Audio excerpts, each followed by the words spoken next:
विद्यार्थियों, आज इस क्लास में हम अध्ययन करेंगे संपादन कला का। संपादन करना भी अपने आप में एक कला है। संपादन की जहाँ तक बात कर रहे हैं, इसमें जो हमारा अध्ययन का विषय रहेगा, वो रहेगा समाचार का संपादन। समाचारों के लिए जो संपादन किया जाता है, विभिन्न प्रकार की पत्र पत्रिकाएं, समाचार पत्र और उसमें दृश्य माध्यम, श्रव्य माध्यम, उन सभी के लिए जो समाचार हैं, उन समाचारों का संपादन किया जाता है। संपादन से तात्पर्य, संपादन का जो एक साधारण सा अर्थ है वह ये है कि उसे छपने योग्य बनाना या एडिटिंग करना, सुधार करना, काट छाट करना। एडिटिंग करना चूंकि अंग्रेजी का शब्द है, हिंदी में उसे समझने के लिए उसमें ये है कि काट छाट करना, छपने की योग्य बनाना। चूंकि एक समाचार पत्र के लिए, पत्रिका के लिए प्रतिदिन ढेरों समाचार संपादक के पास आते हैं और कई बार कुछ ऐसे संवाददाता होते हैं जो समयाभाव के कारण जल्दीबाजी में या कुछ नए जो संवाददाता हैं वह किसी अनुभव के बिना या कुछ ऐसे क्षेत्रों में कुछ ऐसे भी संवाददाता हो जाते हैं जिन्हें कि उस तरह का ज्ञान नहीं होता कि किस तरह से एक अच्छी खबर बनाई जाए, भेजी जाए और कितनी बड़ी खबर भेजी जाए, कितने उस समाचार का कितना महत्व है। तो इन सब कारणों से जो समाचार संपादक के पास पहुंचते हैं, उस संपादक को उसे सीधा प्रकाशित करने के बजाय उसमें आवश्यक सुधार करना पड़ता है। समाचार को छपने लायक बनाने के लिए आवश्यक जो सुधार किए जाते हैं, वो आवश्यक सुधार ही दरअसल संपादन कहलाता है। हर प्रकार से, हर तरह से समाचार में सुधार किया जाना आवश्यक है, सुधार की अपेक्षा उसमें रहती है। तो ये जो सुधार है, यह सुधार ही संपादन कहलाता है। संपादन के कई प्रकार हो सकते हैं। प्रकार इसके अलग अलग होते हैं, जैसे समाचार माध्यम की दृष्टि से, समाचार माध्यम की दृष्टि से, समाचार माध्यम की दृष्टि से का तात्पर्य है कि समाचार कौन से माध्यम के लिए है।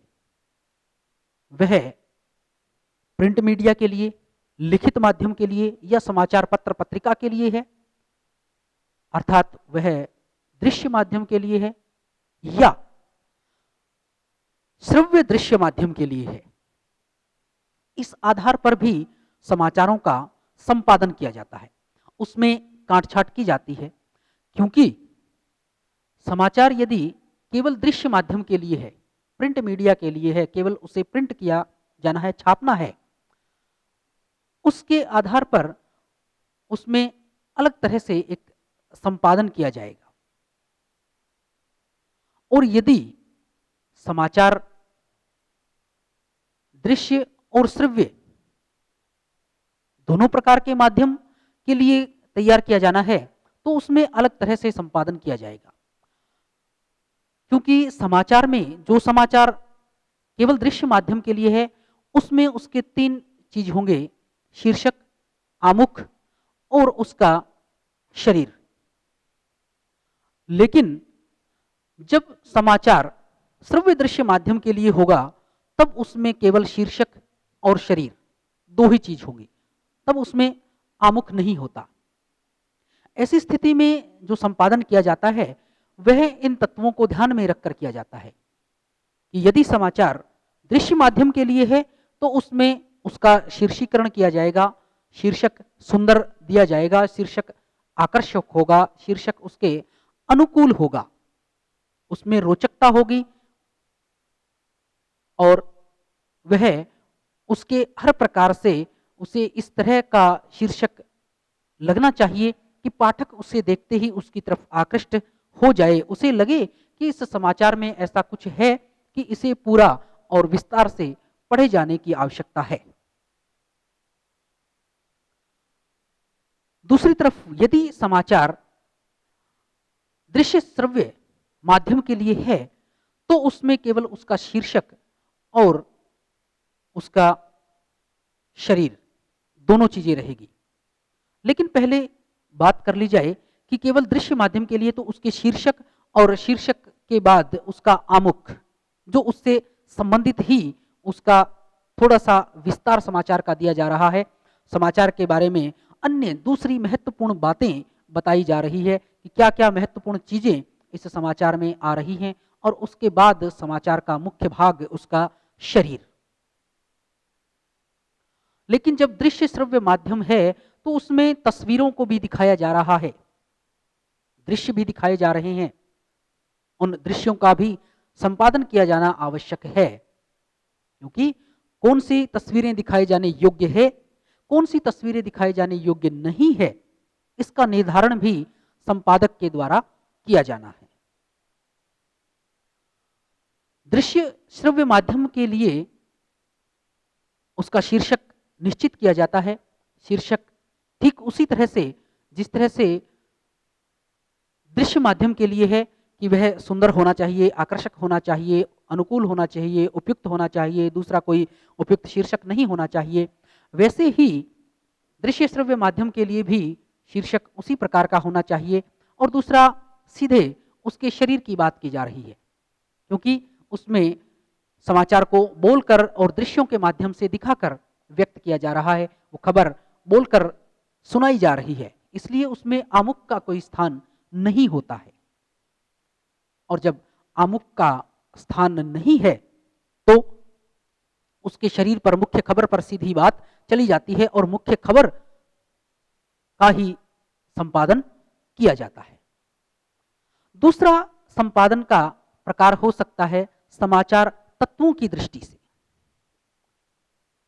समाचार तत्वों की दृष्टि से, समाचार तत्वों की दृष्टि से या समाचार तत्वों के आधार पर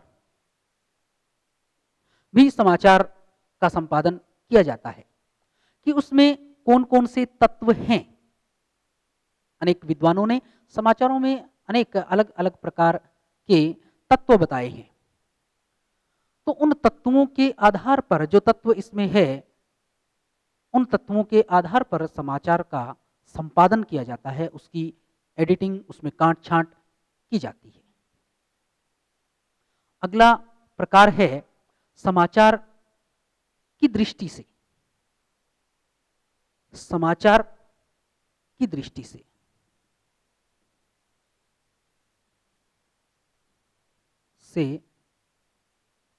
संपादन। समाचार की दृष्टि से जो संपादन किया जा रहा है वह उस समाचार के ऊपर निर्भर है कि समाचार कैसा है। यदि वह महत्वपूर्ण समाचार है तो उसमें संपादक को ध्यान रखना होता है कि उसमें कोई भी महत्वपूर्ण तथ्य छूटे नहीं। यदि वह महत्वपूर्ण समाचार है तो समाचार संपादक को यह ध्यान रखना होता है कि उसे मुख्य पृष्ठ पर कहाँ स्थान दिया जाना है, कितना स्थान दिया जाना है, उसका आकार कितना होगा, उसका क्या रंग रहेगा, कैसे उसमें अक्षरों की बनावट रहेगी, कितना उसका साइज रहेगा, ये सब चीजों का ध्यान रखा जाना आवश्यक है। तो ये समाचार की दृष्टि से है कि समाचार किस प्रकार का है। यदि समाचार कम महत्वपूर्ण है तो उसे बीच के पृष्ठों में, अंतिम पृष्ठों में स्थान दिया जा सकता है और उसी के अनुसार उसके आकार को भी कम ज्यादा किया जा सकता है। यदि समाचार पत्र में प्रकाशन के लिए पर्याप्त स्थान है तो समाचार पत्र को अपेक्षाकृत छोटा नहीं किया जाता। लेकिन यदि स्थानाभाव है तो फिर समाचार को इस तरह से बना लिया जाता है कि उसमें उसका सार तत्व आ जाए, उसकी मुख्य मुख्य सारी बातें शामिल हो जाए, कोई भी तथ्य छूटे नहीं और अनावश्यक चीजें हैं उनको हटाया जा सकता है या हटा करके एक छोटे रूप में समाचार का निर्माण किया जाए ताकि स्थानाभाव के कारण जितना स्थान बचा हुआ है वहां उसे छापा जा सके और उसके महत्व को भी उसी स्थिति में बनाया रखा जाए। इस तरह से वह समाचार के ऊपर है कि समाचार किस प्रकार का है। अति महत्वपूर्ण समाचारों को ज्यादा स्थान दिया जाना आवश्यक है, कम महत्वपूर्ण स्थानों को कम स्थान दिया जाता है और उसका स्थान भी निश्चित किया जाता है कि किस प्रकार का समाचार है तो कौन से स्थान पर, कौन सी जगह पर उसे रखा जाएगा, कौन से पृष्ठ पर उसे प्रकाशित किया जाएगा। अगला जो प्रकार है वो है नैतिक संपादन। नैतिक संपादन, नैतिक संपादन में संपादक यह ध्यान रखता है कि क्या जो समाचार प्रकाशित किया जा रहा है वह नैतिक है अथवा नहीं। यदि कोई समाचार नैतिकता की दृष्टि से उचित नहीं है, उस समाचार से किसी व्यक्ति का मान सम्मान के ठेस पहुंचती है, किसी व्यक्ति विशेष, किसी संप्रदाय विशेष, धर्म विशेष, वर्ग विशेष, समूह विशेष का यदि किसी भी तरह से मान हानि होती है तो ऐसे समाचार को छापने से पहले संपादक को निश्चय कर लेना चाहिए कि क्या छापा जाने वाला समाचार वास्तव में छपने लायक है, क्या उससे किसी तरह की नैतिक हानि नहीं होती है। तो नैतिक संपादन का संबंध है वह नैतिकता से है कि नैतिकता के आधार पर क्या इस समाचार को छापा जाना चाहिए, या जो समाचार है वह किसी प्रकार से किसी से कोई वैर भाव वश तो संपादक के द्वारा नहीं दे दिया गया है, भूलवश तो उसे नहीं भेज दिया गया है, या लिखने में ऐसी कोई त्रुटि न रह गई हो कि जिससे नैतिकता में गिरावट आए। तो एक नपी तुली संतुलित भाषा में समाचार लिखा जाना चाहिए और उसी के द्वारा उसका संपादन किया जाना चाहिए। यहां नैतिकता का ध्यान रखना विशेष आवश्यक है। अगला है तकनीकी संपादन। तकनीकी संपादन, समाचार का संपादन करते समय तकनीक का भी बड़ा ध्यान रखना पड़ता है। जिस तरह से प्रूफ रीडिंग, पृष्ठ संख्या, टाइप चेन इत्यादि, क्योंकि यदि हमारा टाइप चयन सही नहीं है तो हम एक अच्छा समाचार नहीं लिख सकते। और दूसरी बड़ी विशेष बात कि जितने स्थान पर हम ज्यादा समाचार टाइप कर सकते थे उसी स्थान पर हम कम समाचार टाइप करेंगे, क्योंकि यदि हमने ऐसा फ़ॉन्ट साइज ले लिया है जो कि दूसरे फ़ॉन्ट की अपेक्षा अधिक बड़ा है, अधिक स्थान घेर रहा है, तो फिर हमें दूसरे समाचारों के लिए कम स्थान मिलेगा। और ऐसी स्थिति में होगा ये कि दूसरे महत्वपूर्ण समाचार है वो आगे अगले पृष्ठों पर उन्हें ले जाना पड़ेगा, जिससे कि उनका महत्व है वह कम हो जाएगा।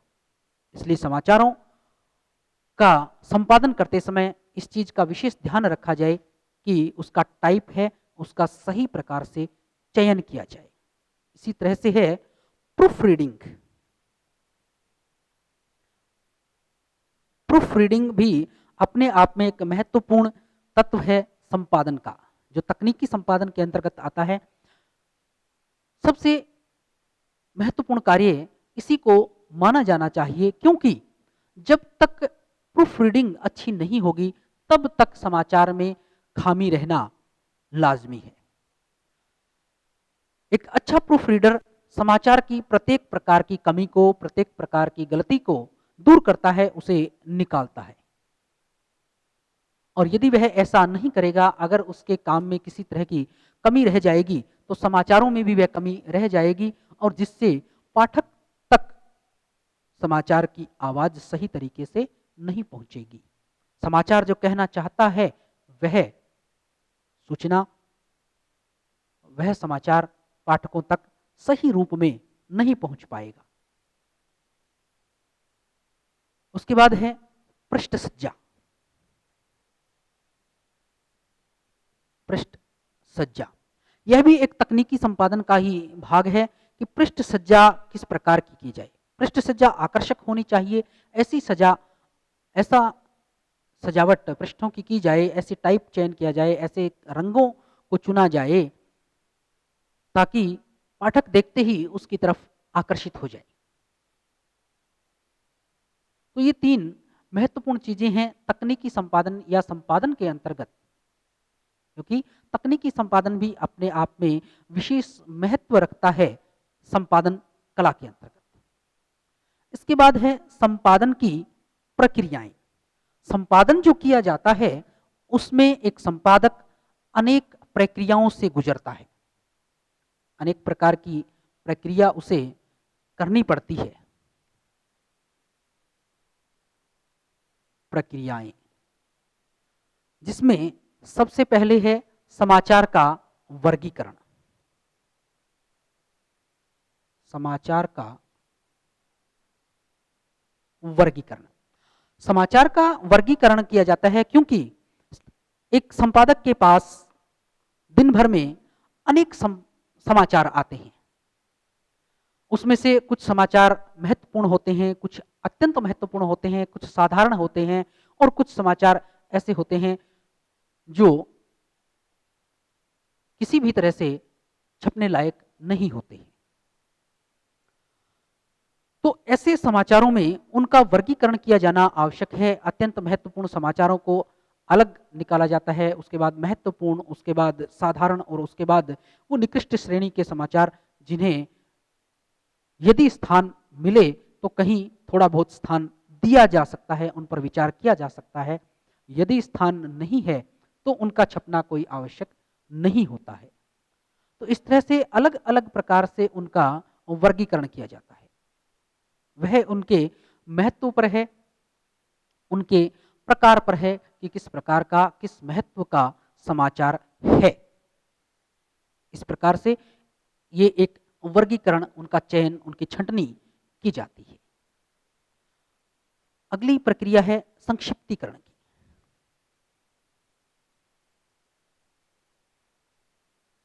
संक्षिप्तीकरण जब संपादक के पास एक समाचार आता है तो वह बड़ा विस्तारित होता है। संवाददाता समाचार को कई बार बड़े विस्तार से लिखकर भेज देता है और यहाँ पर संपादक को ध्यान में रखना होता है कि उस समाचार का कितना महत्व है और कितना स्थान उसके पास उपलब्ध है उसे छापने के लिए। उसी के अनुसार वह उसका संक्षिप्तीकरण करता है, क्योंकि कई बार बहुत सी अनावश्यक बातें एक समाचार में होती है जिनका कोई विशेष महत्व नहीं होता। इसलिए संपादक को ये चाहिए कि उन उबाऊ चीजों को, उबाऊ बातों को समाचार से अलग कर दे और जो वास्तव में तथ्यात्मक बातें हैं उन्हीं को समाचार में स्थान दे। इसलिए उसका संक्षिप्तीकरण किया जाना आवश्यक है। दूसरी बात है, स्थानाभाव के कारण भी किसी समाचार का संक्षिप्तीकरण किया जा सकता है। यदि कोई विशेष महत्व की खबर है और वह बहुत ज्यादा बड़ी है और उसे विस्तार से दिया जाना भी आवश्यक है, तो अन्य जो कम महत्व की है या साधारण बातें हैं, साधारण समाचार हैं, उनको छोटा किया जा सकता है। तो इसलिए ऐसे समाचारों को संक्षेप में कर लिया जाता है, उसका संक्षिप्तीकरण की जाने की प्रक्रिया की जाती है। इसके बाद है समाचार का संश्लेषण। विद्यार्थियों, कई बार ऐसा होता है कि एक ही घटना के बारे में, एक ही विषय पर कई समाचार आ जाते हैं और कई समाचार आने के बाद उनका संश्लेषण करना आवश्यक है। उनमें मिलान करके एक नया समाचार बनाने की आवश्यकता होती है और यह बनाने की जो जिम्मेदारी है वह संपादक की ही होती है। संपादक ही यह कार्य संपन्न करता है कि वह उन सब समाचारों को देखकर अच्छी तरह से अध्ययन करके और उनमें महत्वपूर्ण तथ्यों को निकाल करके उनका संश्लेषण करके एक नया समाचार बना ले और उनमें तथ्यों को इस तरह से रखे कि जितनी भी बातें आई हैं उन सब तथ्यों का सार उस नए समाचार में आ जाए। कई बार ऐसा भी होता है कि अलग-अलग संवाददाता एक ही बात को विभिन्न प्रकार से भेज देते हैं और एक ही समाचार में कई बार विरोधाभासी बातें भी आ जाती हैं। ऐसी स्थिति में संपादक की जिम्मेदारी बहुत ज़्यादा बढ़ जाती है और उसे दोनों बातों का, जो विरोधी बातें हैं उनका सही-सही आकलन स्वविवेक से भी करना होता है और उन दोनों संवाददाताओं से भी इसकी जानकारी लेनी होती है। यदि वह संवाददाता इसकी जानकारी नहीं लेता है तो फिर वह विरोधी बातें किसी भी तरह से उस समाचार में नहीं छाप सकता। यदि इस तरह की विरोधी बातें छापना यदि आवश्यक है तो उसे यह स्पष्टीकरण देना आवश्यक होता है कि एक जिस स्थान से जिस संवाददाता के द्वारा पहली बात आई है और उसके विरोध में जो दूसरी बात आई है वो क्या-क्या है, किस-किस तरह से उसमें विरोध है और विरोध का क्या कारण है, यह भी जहां तक संभव हो उसे स्पष्ट करना होता है। अगले इसकी प्रक्रिया है संवाद छिद्र भरना। संवाद छिद्र भरना।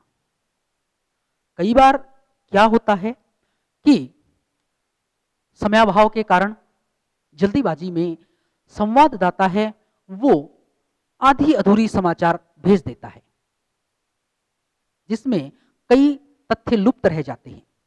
तो उन लुप्त तथ्यों को फिर से संपादक के द्वारा भरा जाना होता है। संवाददाता कई बार आधी अधूरी खबरें भेज देता है और कुछ चीजें उसमें से छूट जाती है तो वो संवाद छिद्र, जो पूरी बात नहीं पहुंची है, संवाद में जो छेद रह गया, जो रुकावटें आ गई, उन छिद्रों को भरना ये दायित्व होता है संपादक का, जिसमें लुप्त तथ्य, लुप्त दृष्टिकोण, लुप्त दृष्टिकोण और लुप्त विवरण,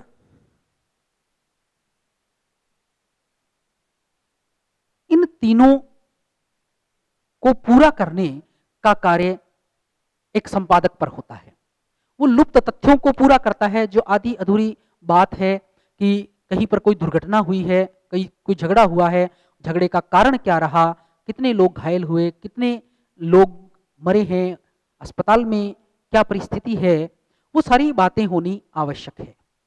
कई बार होता यह है कि लुप्त दृष्टिकोण, कि किसी व्यक्ति विशेष के प्रति किसी संवाददाता का क्या दृष्टिकोण है, यदि वह अपने दृष्टिकोण को स्पष्ट नहीं करता है, जैसे कि एक पुलिस वाला है और वह किसी व्यक्ति के प्रति कोई कोई ईमानदारी दिखा रहा है, जैसे किसी व्यक्ति का कोई सामान कहीं छूट गया है और पुलिस वाला उसे उसके सामान को पहुंचाता है, तो यहाँ केवल उस पुलिस वाले का समाचार देना भर उचित नहीं है कि उस पुलिस वाले ने ईमानदारी का परिचय दिया और उसका सामान उसके घर तक पहुंचाया, बल्कि उसे शाबाशी और विशेष तरह से प्रोत्साहित किया जाना भी आवश्यक है। तो ये दृष्टिकोण एक संपादक का होना समाचार में आवश्यक है। इसी प्रकार से आवश्यक है जो विवरण लुप्त रह गया है, जो जानकारी नहीं भेजी गई है, उसको प्राप्त करना और समाचार में स्थान देना। इसके अतिरिक्त है सृजनात्मक संपादन। सृजनात्मक संपादन, क्योंकि कई बार कुछ चीजें ऐसी होती हैं जिन्हें संवाददाता व्यक्त नहीं कर पाते, संवाददाता नहीं लिख पाते, उन चीजों का सृजन करना सृजनात्मक रूप से संपादन कहलाता है और यह जिम्मेदारी भी संपादक की ही होती है। कॉपी संपादन, यह भी संपादन का एक प्रकार है, क्योंकि जो संवाददाता होता है वह अपने समाचार की कॉपी भेज देता है और जो संपादक है वह फिर उसी कॉपी का संपादन करता है, वह उसी खबर में कुछ आवश्यक काट छांट करके उसका संपादन कर लेता है। तो यह है कॉपी संपादन, इसी तरह से टेप संपादन। जहाँ तक हम समाचारों की बात कर रहे थे, तो यह तो था कि लिखित में जो भी छापा जा रहा है, लिखा हुआ है, उसका संपादन करना। अब कई बार ऑडियो टेप भी भेज दी जाती है और उस टेप में जो आवाज़ है, जो ध्वनि है, उसका भी संपादन किया जाना आवश्यक है। इसी तरह से कभी-कभी वीडियो, दृश्य भी भेजे जाते हैं और उन वीडियो का, दृश्यों का भी संपादन किया जाना आवश्यक हो जाता है, तो उनका भी संपादन किया जाना चाहिए। यह संपादन किया जाता है संपादक के द्वारा। और इसी तरह से है स्क्रिप्ट संपादन।